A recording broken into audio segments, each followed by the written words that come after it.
नमस्कार। आज की इस खास चर्चा में हम स्रोत सामग्री के आधार पर एक बेहद गहरे और अद्भुत विषय पर बात करने वाले हैं, ईश्वरीय नाम की शक्ति। हम उन रहस्यों को डिकोड करेंगे जो बताते हैं कि नाम जप का असली मतलब आखिर है क्या और ये कैसे सीधे सर्वोच्च कृपा का रास्ता खोल देता है। तो चलिए, बिना किसी देरी के शुरू करते हैं। एक नज़र डालते हैं आज की हमारी इस आध्यात्मिक रूपरेखा पर। हम नाम जप की महिमा से शुरुआत करेंगे, उसके बाद 3 सबसे जरूरी नियमों अनन्यता, पापों से बचाव और निष्काम भाव को समझेंगे, और अंत में भक्त की ईश्वरीय व्यवस्था पर चर्चा करेंगे। तो सबसे पहले बात करते हैं भाग 1 की, नाम जप की महिमा। ये एक ऐसा मार्ग है जो सच में सबका परम मंगल कर सकता है। अब देखिए, मंत्र और नाम के बीच का मूल अंतर समझना बहुत दिलचस्प है। स्रोत स्पष्ट करता है कि किसी भी मंत्र के लिए एक निश्चित पवित्रता और एक गुरु की आवश्यकता होती है, लेकिन नाम की सबसे बड़ी महिमा ही यही है कि ये हर किसी के लिए पूरी तरह से सुलभ है। आप पवित्र हों या अपवित्र, किसी भी अवस्था में नाम लिया जा सकता है। और सबसे कमाल की बात तो यह है कि अगर किसी के पास गुरु नहीं भी हैं, तो निरंतर नाम जप स्वयं ही उस साधक को एक सच्चे गुरु तक पहुंचा देता है। मतलब नाम ही मंत्र दिलवाता है और स्वरूप का बोध भी करवाता है। और यही बात हमें हमारे पहले नियम की ओर ले जाती है। भाग 2, नियम 1, नाम में अनन्यता, यानी जब एक ही नाम आपकी सांस बन जाए।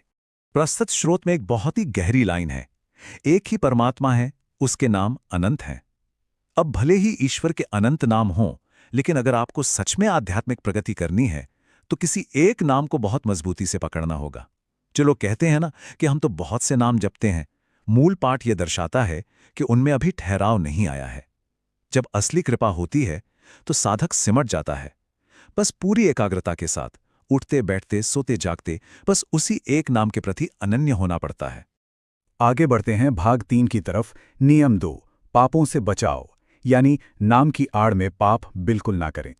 यहां स्रोत 2 बिल्कुल अलग स्थितियों की तुलना करता है, और यह समझना बहुत क्रिटिकल है।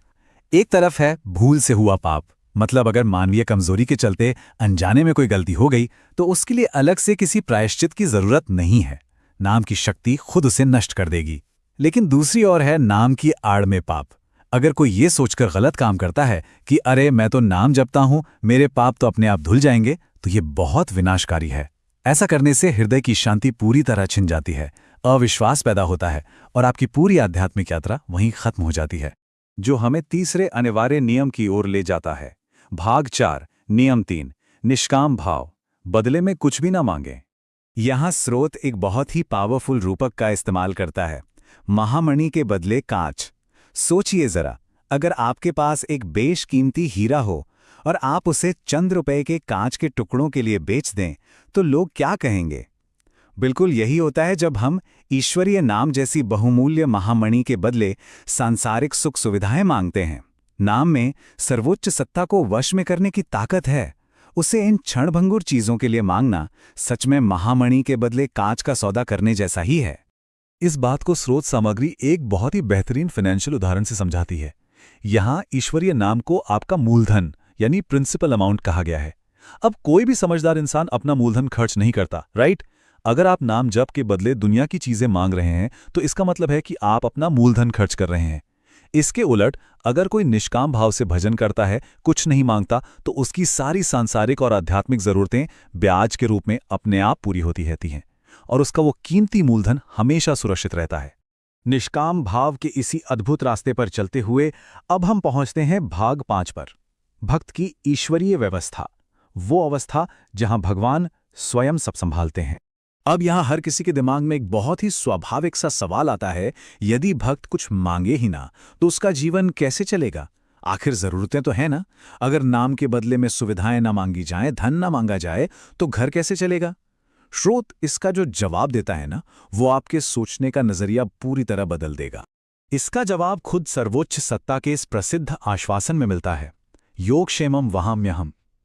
स्रोत समझाता है कि जो साधक अनन्य भाव से बिना किसी स्वार्थ या कामना के केवल नाम जप करता है, उसके जीवन की समस्त लौकिक और पारलौकिक व्यवस्थाओं का भार परम शक्ति खुद उठा लेती है।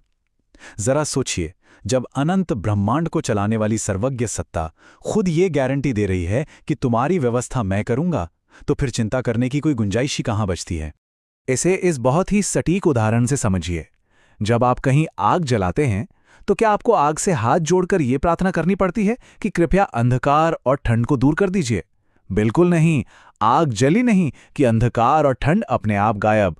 ठीक ऐसे ही मूल पाठ कहता है कि जिसके हृदय में नाम रूपी अग्नि जल गई है, उसे अपनी दरिद्रता, अज्ञान या संकटों को दूर करने के लिए गिड़गिड़ाना नहीं पड़ता। नाम के प्रभाव से ये सारी बाधाएं स्वतः ही जलकर राख हो जाती हैं। तो अंत में इस गहरे विचार के साथ हमारी आज की ये चर्चा विराम लेती है। क्या संसार की इन छोटी मोटी पल भर की इच्छाओं के लिए उस सर्वोच्च ईश्वरी नाम का सौदा करना सही है, जो आपको शाश्वत प्रेम और सुरक्षा की गारंटी देता है? जब स्रोत ये साफ कर देता है कि भक्ति का मार्ग सिर्फ मांगने का नहीं, बल्कि खुद को पूरी तरह सौंप देने का है, तो क्या उस अनन्य निष्काम भाव को अपनाने के लिए आपका हृदय तैयार है? सोचिएगा जरूर।